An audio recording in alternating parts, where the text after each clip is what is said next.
Hello students, welcome to today's class. ఈరోజు క్లాస్లో మనం హైజెన్బర్గ్స్ అన్సర్టినిటీ ప్రిన్సిపల్ని అర్థం చేసుకునే ప్రయత్నం చేద్దాం. అయితే ఈ ప్రిన్సిపల్ని మనం తెలుసుకోవాలి అంటే ఎలక్ట్రాన్స్, సబ్-అటామిక్ లెవెల్స్, ఆ లెవెల్స్లో ఆలోచించాలి. ఒకేసారి ఆ లెవెల్కి అలా ఆలోచించేలా కాకుండా నేను ఒక చిన్న ఎగ్జాంపుల్ చెప్తాను. ఆ ఎగ్జాంపుల్ నుంచి అర్థం చేసుకునే ప్రయత్నం చేయండి. ఆ తర్వాత మనం డైరెక్ట్ స్టేట్మెంట్ ఏంటి, ఎలా దీన్ని రాయాలి, ఎలా మనం షార్ట్ ఆన్సర్ రాయాలి అనే విషయాన్ని కూడా ఎక్స్ప్లెయిన్ చేస్తాను. Okay, come let us start today's class. Suppose ఇది ఒక రోడ్ అనుకోండి. ఇది ఒక రోడ్. ఈ రోడ్లో ఒక వెహికల్స్ ట్రావెల్ చేసి వెళ్తున్నాయి. వెహికల్స్ ట్రావెల్ చేసి వెళ్తుంటే నేను ఇక్కడ ఏం చేశానంటే ఒక car, this the car, okay అనుకున్నాం కాసేపు. సో ఇలా ట్రావెల్ చేసి వెళ్తుంది వెహికల్, ఈ డైరెక్షన్లో మూవ్ అవుతున్నప్పుడు గవర్నమెంట్ ఒక రూల్ పెట్టింది. ఏంటి అంటే ఈ రోడ్లో మూవ్ అయ్యేటువంటి వెహికల్ ఎట్టి పరిస్థితుల్లో 100 km/h వేగాన్ని మించి వెళ్ళకూడదు అని చెప్పేసి ఒక రూల్ పెట్టింది. రూల్ పెట్టినప్పుడు కాసేపు మనం ఏమనుకుందామంటే నాకు ఒక ఎబిలిటీ ఉందనుకుందాం. నాకున్న ఎబిలిటీ ఏంటంటే ఏదైనా వెహికల్ మూవ్ అవుతున్న వెహికల్ని నేను చూడగానే దాని వెలాసిటీ చెప్పేయగలను అనుకున్నాం కాసేపు అలాగే. సో గవర్నమెంట్ ఏం చేస్తుందంటే నాకు పని అప్ చెప్పింది. ఏమనంటే సార్ మీ వెహికల్స్ ఏవైనా కూడా 100 km కనుక దాటి వెళ్తూ ఉంటే నేను ఒక గీత పెడతాను ఎగ్జాక్ట్గా. ఆ గీత దగ్గరికి వచ్చేసరికి కనుక మీరు క్యాలిక్యులేట్ చేయండి, దాని యొక్క వేగం కనుక 100 కనుక దాటిందంటే వెంటనే మాకు ఫోన్ చేసి చెప్పండి అన్నారు ట్రాఫిక్ పోలీస్ వాళ్ళు అనుకోండి. సో ఇప్పుడు నేనేం చేశానంటే ఆ రోడ్డు మీద ఒక లైన్ గీసుకున్నాను. ఆ లైన్ని కాసేపు నేను ఇదిగో ఈ లైన్ అనుకుంటున్నాను. ఈ లైన్ దగ్గర వెహికల్ ఎంత స్పీడ్ ఉందో నేను అనుకున్నప్పుడు నేను ఈ ప్లేస్లో వెయిట్ చేశాను. ఇది కాసేపు నేనే అనుకున్నాం. వెయిట్ చేసి నేను చూస్తున్నా వెహికల్ ఇక్కడికి వచ్చేసరికి ఎంత ఉంటుందని. నాకు వెహికల్ ఫస్ట్ ఇక్కడి నుంచి రావడం స్టార్ట్ అయింది. నేనేం చేశానంటే క్యాలిక్యులేట్ చేస్తున్నాను మైండ్లో. ఎలా క్యాలిక్యులేట్ చేస్తున్నాను, ఎస్ ఈ వెహికల్ 101 స్పీడ్తో వస్తుంది, ఇక్కడికి వచ్చేసరికి 102 ఉంది, ఈ ప్లేస్లోకి వచ్చేసరికి 110 ఉంది, ఎగ్జాక్ట్ ఈ పొజిషన్లో వచ్చేసరికి 115 km/h ఉంది అని చెప్పేసి నేను వెంటనే ఫోన్ చేశాను. ఎవరికి? ట్రాఫిక్ పోలీస్ వాళ్ళకి ఫోన్ చేశాను. సార్ సో నెంబర్ గల వెహికల్ 115 km స్పీడ్లో వెళ్తుంది సార్ అని చెప్పాను. చెప్పంగానే అటువైపు ఉన్న వాళ్ళు ఏమని అడిగారంటే నన్ను, సార్ ఇప్పుడు ఎగ్జాక్ట్గా వెహికల్ ఎక్కడ ఉంది అన్నారు. అంటే వెహికల్ అక్కడ ఉంటుందా, ఇక్కడ ఉంటుంది అంటే నేను వాళ్ళకి చెప్పాను, సార్ వెహికల్ ఆ గీత దాటేసి వెళ్ళిపోయిందండి, ఇక్కడికి వచ్చింది అనుకోండి, వెహికల్ ఆ గీత దాటి వెళ్ళిపోయిందండి అని అన్న. అనగానే ఆ ట్రాఫిక్ పోలీసు వాళ్ళు ఏమన్నారంటే తిట్టారు నన్ను. అదేంటండి నేను మీకు ఏం చెప్పాను, కరెక్ట్గా ఈ లైన్ మీద ఉన్నప్పుడు దీని వేగం ఎంతో చెప్పమన్నాను, మీరు లైన్ దాటి వెళ్ళిపోయిన తర్వాత చెప్తారంటే మాకు. సరే సార్ కంగారు పడకండి, ఈసారి నెక్స్ట్ వెహికల్ కరెక్ట్గా చెప్తాను అని అన్నాను. అన్నప్పుడు సపోజ్ నెక్స్ట్ వెహికల్ ఇలా బస్సు వస్తుంది అనుకోండి కాసేపు.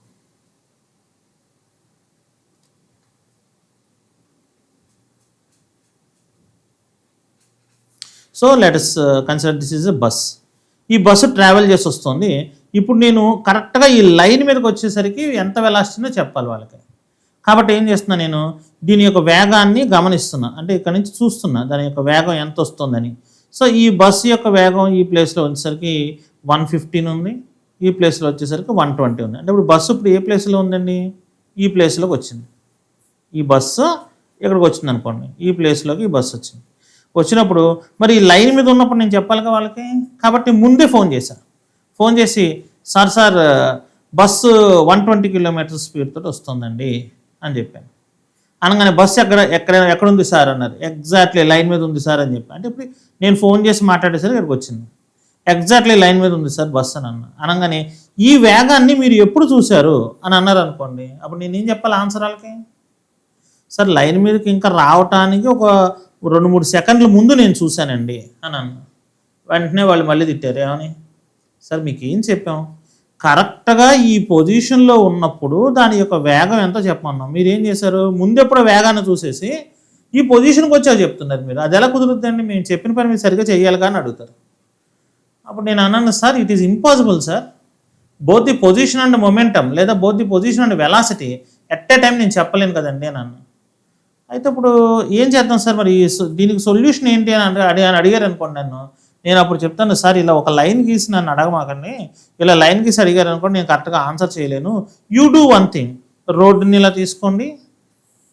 ఇప్పుడు ఈ రోడ్ ఇక్కడ ఉందని అనుకున్నాం, ఈ రోడ్డు పైన ఒక రీజియన్ తీసుకోండి.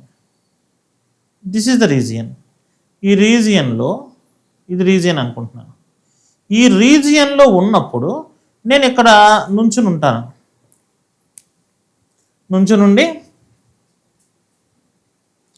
ఈ ప్లేస్లో నేను నుంచునుండి ఈ రీజియన్లోకి ఏదన్నా ఒక వెహికల్ వచ్చినప్పుడు ఆ వెహికల్ ఈ రీజియన్ క్రాస్ అయ్యే లోపల ఎంత వెలాసిటీ తోటి క్రాస్ అవుతోంది అన్న విషయాన్ని మీకు చెప్తానండి అన్నారు. సో వెంటనే వాళ్ళు ఏమన్నారంటే ఒక రీజియన్ గీశారు. ఈ రీజియన్ గీసేటప్పుడు వాళ్ళు ఏమంటారు, సార్ ఈ రీజియన్ యొక్క వెడల్పుని మీరు తగ్గించుకోండి, ఎంత టైంలో మీరు నాకు ఫోన్ చేయగలరు, మేము మీతో మాట్లాడగలం అనేది చూసుకోండి, అంతేగాని ఇదంతా రోడ్ అంతా రీజియన్ అంటే కుదరదు. సో స్మాల్ రీజియన్ తీసుకోండి, అంటే జస్ట్ లైక్ h/4π. ఈ నెంబర్ ఎందుకు వేసాను తర్వాత చెప్తాను. ఒక స్మాల్ రీజియన్ తీసుకోండి, ఈ రీజియన్లోకి ఏదైనా వెహికల్ వచ్చినప్పుడు ఆ వెహికల్ గురించి చెప్పండి అన్నారు. సో ఇప్పుడు ఏమంటున్నానంటే నేను ఇక్కడ ఒక కార్ ఉంది, ఈ కార్ ఏమైందండి ఇలా ఈ రీజియన్లోకి ఎంటర్ అయింది. అంటే ఇప్పుడు ఈ కార్ ఏ పొజిషన్లో ఉందండి, ఈ కార్ యొక్క పొజిషన్ ఇది అనుకుందాం కాసేపు, ఈ పొజిషన్లో కార్ ఉంది. నేను ఇప్పుడు ఏం చేశానంటే వాళ్ళకి ఫోన్ చేశాను. ఫోన్ చేసి, సార్ ఈ రీజియన్లోకి ఈ కారు వచ్చినప్పుడు దీని యొక్క వేగం నాకు 112 km/h ఉందండి అన్నాను. వాళ్ళు నన్ను అడిగారు, సార్ మీరు ఈ రీజియన్లో అంటున్నారు, రీజియన్ స్టార్టింగ్ నుంచి ఎండింగ్ దాకా కూడా అదే మెయింటైన్ అయిందా అని నన్ను అడిగారు అనుకోండి. నన్ను అలా కాదండి, రీజియన్ లోపలికి ఎంటర్ అయినప్పుడు 111 ఉందండి, అంటే 111 km/h ఉంది. రీజియన్ మధ్యలోకి వచ్చేసరికి 112 ఉంది, రీజియన్ దాటి వెళ్ళిపోతున్నప్పుడు మళ్ళీ 111 ఉంది. సార్ అప్పుడు వీటిలో ఏది మనం ఫిక్స్ చేసుకోవాలి అన్నారు అనుకోండి. సార్ ఏది మీరు ఫిక్స్ చేసినా దానిలో కొంచెం ఎర్రర్ ఉంటుంది, ఎర్రర్ లేకుండా మాత్రం ఉండదు. దేంట్లో ఎర్రర్ ఉందండి, వెలాసిటీలో ఉంది. సార్ మీరు 112 km అని మీరు చెప్పారు కదా, చెప్పినప్పుడు ఎగ్జాక్ట్ పొజిషన్ ఎక్కడ ఉందండి అని అన్నారు అనుకోండి. సార్ ఈ వెహికలే కొంత ఏరియా ఆక్యుపై చేస్తుంది, ఈ వెహికల్లో కారు యొక్క ముందు భాగాన్ని ఆలోచించి చెప్పాలా, వెనక భాగాన్ని ఆలోచించి చెప్పాలా, మధ్యలో భాగాన్ని ఆలోచించి చెప్పాలా, ఎక్కడ ఉందంటే. సో ఈ రీజియన్లో కొంత స్పేస్లో ఇది ఉంది, ఈ స్పేస్లో మనకు ఉన్నటువంటి దాంట్లో అంటే పొజిషన్ కూడా మీరు ఎగ్జాక్ట్గా లైన్ లాగా చెప్పలేరు కానండి, ఆ పొజిషన్కి కూడా కొంచెం ఎర్రర్ ఉంటుంది. అంటే ఎక్కడుందంటే ఇక్కడ లేదనా, ఎక్కడుందంటే ఇక్కడ లేదనా కాదు కదా.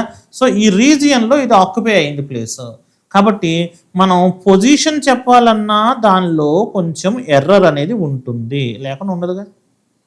సో పొజిషన్లో వచ్చిన ఎర్రర్ని కనుక నేను Δx అనుకుంటే, వెలాసిటీలో వచ్చినటువంటి ఎర్రర్ని కనుక Δv అనుకుంటే, ఒక సైంటిస్ట్ హైజెన్బర్గ్ అనేటటువంటి సైంటిస్ట్ ఏమని చెప్పారు అంటే Δx × m∆v is greater than or is equal to h/4π అనే రిలేషన్ చెప్పారు. స్టేట్మెంట్ ఏంటంటే it is impossible to determine simultaneously and accurately both the position and the momentum of an electron or a subatomic particle.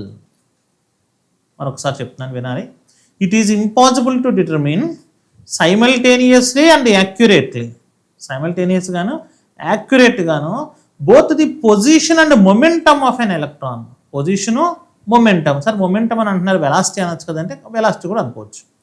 It is impossible to determine simultaneously and accurately both the position and momentum of an electron or a subatomic particle. Electron అయినా కావచ్చు, subatomic particle అయినా కావచ్చు, which is moving in the orbit. ఆర్బిట్లో తిరుగుతున్నటువంటి electron యొక్క position and అదేవిధంగా దాని యొక్క మొమెంటం ఎగ్జాక్ట్గా సైమల్టేనియస్గా యాక్యురేట్గా మనం చెప్పడం అనేది జరగదు.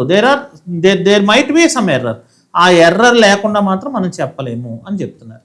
ఎందుకని హైజెన్బర్గ్ దీన్ని సబాటమిక్ పార్టికల్ దగ్గర మాట్లాడుతున్నారు అంటే, దీన్ని మనం ఆల్రెడీ మాట్లాడుకున్నాం. ఏమనంటే ఇలా ఏదైనా ఒక ఎలక్ట్రాన్ వంటి పార్టికల్ని కనుక మనం తీసుకున్నట్లయితే దాన్ని చూడాలంటే దానిపైన కనుక మనం లైట్ని కనుక స్ట్రైక్ చేస్తే, లైట్ స్ట్రైక్ అవ్వగానే ఇది ఒక రీజియన్లో అటు ఇటు వైబ్రేట్ అవుతుంది. వైబ్రేట్ అవుతుంటే దీని పొజిషన్ ఎక్కడ అంటే ఒక రీజియన్లో చెప్పగలుగుతాం. ఎంత వెలాసిటీ అంటే ఇందాక మనం కార్ ఎగ్జాంపుల్ చెప్పుకున్నట్టుగా ఇటు వెళ్ళి మళ్ళీ ఇటు వస్తుంది అనుకోండి, వెలాసిటీలో కూడా వేరియేషన్ వస్తుంది కదా ఆ రీజియన్ వరకు మాత్రం స్మాల్ స్పేస్లో.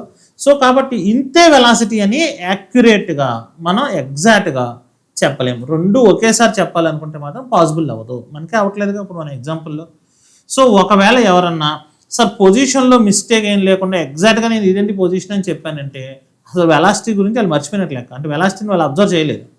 లేదు, వెలాసిటీని ఎగ్జాక్ట్గా కనుక చెప్పారంటే పొజిషన్ మర్చిపోయినట్టు. ఇందా మనం మాట్లాడుకున్నప్పుడు ఫస్ట్ ఏమైంది, నేను దాని వెలాసిటీని చెప్పాలి అని చెప్పేసి అలా చూస్తూ ఉన్నాను అనుకోండి, పొజిషన్ ఎక్కడుందన్నది నేను గమనించట్లేదుగా, ఆ లైన్ మీద ఉందా ముందు ఉందా అనేది గమనించట్లేదు. లేదు, నేను ఎగ్జాక్ట్ పొజిషనే చెప్పాలి అని చెప్పేసి చూస్తున్నాను అనుకోండి, ఆ పొజిషన్ చెప్తూ ఉన్నప్పుడు ఇక్కడికి వచ్చిన వెహికల్ అని చూస్తూ ఉంటా తప్ప దాని వెలాసిటీ ఎంత అనేది ఫాస్ట్గా క్యాలిక్యులేట్ చేయలేను. There might be some error. కాబట్టి ఎలక్ట్రాన్స్ని మనం ఎలా ఊహించాలి అంటే ఒక రీజియన్లో అటు ఇటు కదులుతున్న పార్టికల్స్గా మాత్రమే నువ్వు ఊహించాలి. ఇంకా కరెక్ట్గా మాట్లాడాలంటే పార్టికల్ కాదు, వేవ్. ఇంకా ఎదరికెళ్తే నేను మీకు అది విషయాన్ని చెప్తాను. I think I'm clear. So దీన్ని హైజెన్బర్గ్స్ అన్సర్టనిటీ ప్రిన్సిపల్ని ఎలా రాయాలి అనేది నేను ఒకసారి మీకు మళ్ళీ ఇక్కడ మ్యాథమెటికల్ ఎక్స్ప్రెషన్ చూపిస్తాను. హైజెన్బర్గ్స్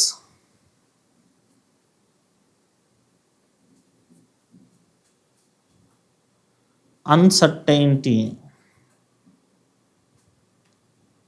ప్రిన్సిపల్ ఇప్పుడు ఆ స్టేట్మెంట్ అంతా రాయట్లేదు, మీకు నోట్స్ ప్రొవైడ్ చేస్తాం ఈ ఛానల్లో.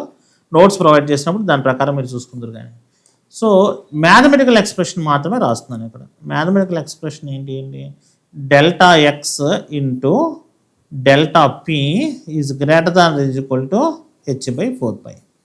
సరే, ఇక్కడ పి అంటే ఏంటండి, P is equal to momentum. కాసేపు ఎలక్ట్రాన్ అనుకుంటే మొమెంటమ్ ఆఫ్ ఎలక్ట్రాన్కి అప్లై చేస్తే దీన్ని ఎప్పుడు వాల్యూ ఏముంటుందండి, m/v ఉంటుంది. ఆల్రెడీ మీకు ఫిజిక్స్లో తెలుసు దీని గురించి. సో ఇప్పుడు దీన్ని ఎలా రాయొచ్చు, delta x into delta p అంటే m/v is greater than is equal to h/4π. m అనేది ఒక కాన్స్టెంట్ వాల్యూ కాబట్టి delta x into m into delta v is greater than is equal to h/4π. అప్పుడు m అని అటు పంపించేసినట్లయితే delta x into delta v is greater than is equal to h/4πm అనేదాన్ని మనం తీసుకోవాలి. ఇక్కడ మనం కండిషన్స్ కూడా రాయొచ్చు. If delta x is equal to 0 అంటే ఏంటండి, ఫైండింగ్ ఇలా రాయాలి, ఎర్రర్ ఇన్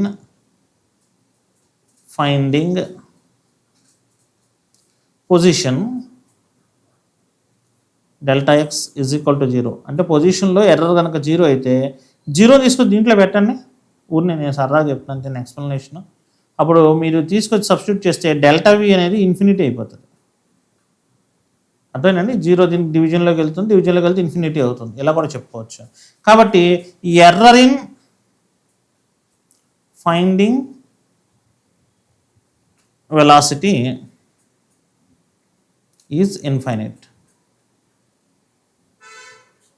సో ఇలా మనం రాస్తాం. ఇదే కండిషన్ ఇంకో ఆపోజిట్ కండిషన్ కూడా రాస్తాం. డెల్టా v0 అయితే డెల్టా ఎక్స్ అనేది ఇన్ఫినిటీ అవుతుంది అని చెప్పేసి రాస్తాం. ఏమై క్లియర్? సో అదేవిధంగా మనం దీంట్లో కనుక చూసినట్లయితే దీన్ని ఎనర్జీకి కూడా అప్లై చేయొచ్చండి. అంటే ఎనర్జీ అండ్ టైం కొన్ని టెక్స్ట్ బుక్స్లో ఎలా కూడా ఉంటుంది.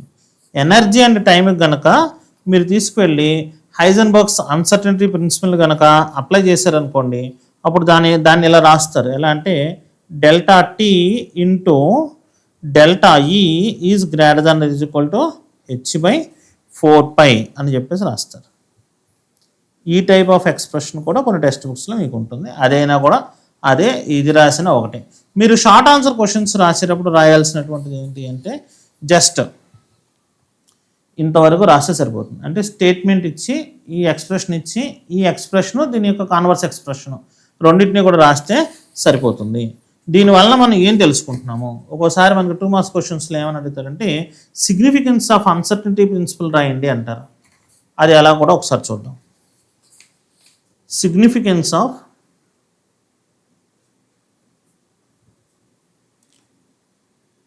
హైజెన్బర్గ్స్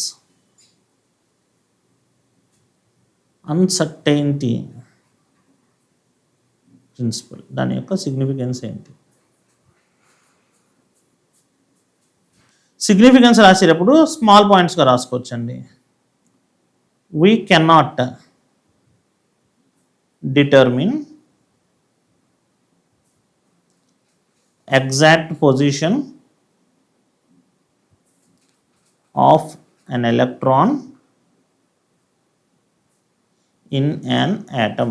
యాటంలో ఉన్న ఎలక్ట్రాన్ యొక్క ఎగ్జాక్ట్ పొజిషన్ని మనం చెప్పలేము. రాదర్ అలా కాకుండా we can find probability of position and probability of velocity of electron. Electron ఎక్కువగా ఏ ప్రాంతంలో ఉండగలదు అన్న విషయాన్ని మాత్రమే మనం చెప్పగలుగుతాము, అంతే తప్ప కరెక్ట్గా పొజిషన్ని చెప్పలేము. అది దాని యొక్క significance.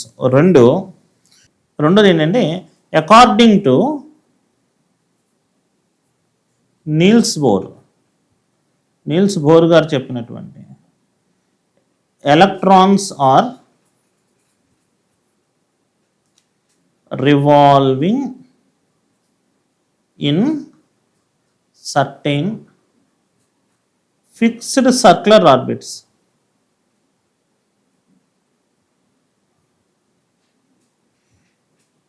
May not holds good according as per Heisenberg's uncertainty principle. Heisenberg గారి యొక్క అన్సర్టనిటీ ప్రిన్సిపల్ని కనుక మనం అప్లై చేసినట్లయితే మనం ఏదైతే నీల్స్ బోర్ గారు చెప్పారో డెఫినెట్ సర్క్యులర్ పాత్స్ అనేది అది కరెక్ట్గా అదే అవుతుంది అనేది మనం చెప్పలేం. నీల్స్ బోర్ గారి ప్రకారంగా ఇలా ఒక ఫిక్స్డ్ సర్క్యులర్ ఆర్బిట్ తీసుకుని ఈ ఆర్బిట్లోనే ఎలక్ట్రాన్ ఎగ్జాక్ట్గా తిరుగుతుంది, అంటే కొంచెం కూడా డిస్టర్బెన్స్ లేదు, ఫైన్గా పర్ఫెక్ట్గా ఎలా తిరుగుతుంది అని చెప్తున్నారు. కానీ అది మే నాట్ బి ట్రూ. దీని మీద ఏ లైట్ పడకముందు ఏ డిస్టర్బెన్స్ లేకముందు అలా ఉందేమో మనకు తెలియదు, ఎందుకంటే మనకి లైట్ పడితేనే మనకు కనిపిస్తుంది. కాబట్టి మనకు తెలిసినంత వరకు ఇది ఎగ్జాక్ట్గా ఇదే పాత్రలో తిరుగుతుందని లేదు, లైట్గా దీంట్లో చిన్న చేంజ్ అయితే 100% ఉంటుంది అని చెప్తారు అన్సర్టనిటీ ప్రిన్సిపల్ ప్రకారం. ఎందుకంటే ఇది అటు ఇటు కొంచెం మూవ్ అవుతూ ఉంటుంది కాబట్టి వేవ్ లైక్ నేచర్ ఉంటుందని నెక్స్ట్ టైం చెప్తారు, అప్పుడు మనకు అర్థమైపోతుంది ఫిక్స్డ్ సర్క్యులర్ ఆర్బిట్ కాదు, డీ బ్రోలీ ప్రకారంగా వేవ్ అవుతుంది ఇది అని చెప్పేసి. కాసేపు మనం ఈ అన్సర్టనిటీ ప్రిన్సిపల్ ప్రకారమే మాట్లాడినట్లయితే కరెక్ట్గా ఇదే పొజిషన్లో ఇలా ఒక గీతమే తిరుగుతుందని చెప్పినటువంటిది మే నాట్ బి ట్రూ, అంటే మనకు కూడా తెలియదు may not be true according to Heisenberg's uncertainty principle. ఈ రెండు స్పెసిఫిక్గా మనకి హైజెన్బర్గ్స్ అన్సర్టనిటీ ప్రిన్సిపల్ నుంచి వచ్చేటువంటి సిగ్నిఫికెన్స్లో. ఇంకా మీరు డిఫరెంట్ సిగ్నిఫికెన్స్ అయినా రాసుకోవాలంటే ఎనర్జీ అండ్ టైంకి దీన్ని అప్లై చేసినట్లయితే డెల్టా టీ ఇంటూ డెల్టా ఈ is greater than is equal to h/4π అనేది రాసాను చూసారండి, దాన్ని కూడా సిగ్నిఫికెన్స్లో యాడ్ చేసుకోవచ్చు. కొన్ని యాడ్ చేసేద్దాం, అది కూడా ఈ పాయింట్ ఇక్కడ. సో మూడోది ఏంటంటే this principle can also be applied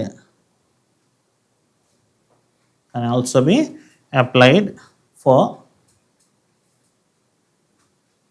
time and energy as delta t into delta E is greater than or equal to h/4π అనే సిగ్నిఫికెన్స్ రాసుకుంటే సరిపోతుంది. జనరల్గా మీరు ఎగ్జామినేషన్స్లో రాసేటప్పుడు అండి షార్ట్ ఆన్సర్ క్వశ్చన్గా రాసేటప్పుడు ఏమేమి రాయాలి అంటే ఏ పాయింట్స్ ఉంటే మీకు మార్కులు పడతాయి అనే దాన్ని చూద్దాం. అంటే సపోజ్ నేను దీన్నే షార్ట్ ఆన్సర్ క్వశ్చన్ అడిగాను మనం, షార్ట్ ఆన్సర్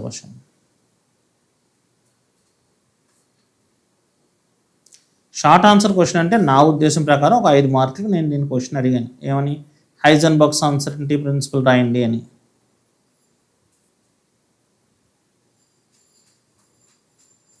అన్సర్టైనిటీ ప్రిన్సిపల్ దీన్ని రాయండి అని అన్నాను అనుకోండి, నేను మార్కులు ఎలా ఇస్తాను దీనికి అని అంటే ఫస్ట్ స్టేట్మెంట్ ఇవ్వాలి. ఏంటి statement? It is impossible to determine simultaneously and accurately both the position and momentum of an electron. అది స్టేట్మెంట్ ఇవ్వాలి. ఆ స్టేట్మెంట్ మీరు ఇచ్చినందుకు 1 మార్క్ ఇస్తాం.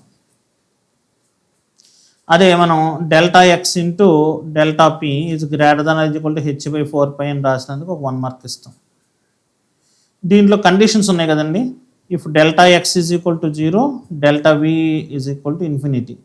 అదేవిధంగా if delta v is equal to 0, delta x is equal to infinity. ఈ condition రాస్తారు కానీ ఈ కండిషన్ రాసినటువంటి దానికి 1 మార్క్ ఇవ్వటం జరుగుతుంది. అదేవిధంగా సిగ్నిఫికెన్స్ రాస్తాం.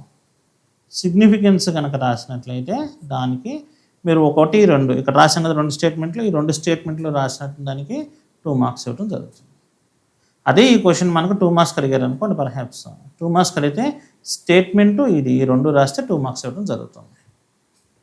ఇలా మీరు హైజెన్బర్గ్స్ అన్సర్టనిటీ ప్రిన్సిపల్ రాసి ఫుల్ మార్క్స్ తెచ్చుకోవచ్చు. నెక్స్ట్ క్లాస్లో డీ బ్రోగ్లీస్ మ్యాటర్ వేస్ గురించి చెప్తాను. Thanks for watching till the end. Thank you.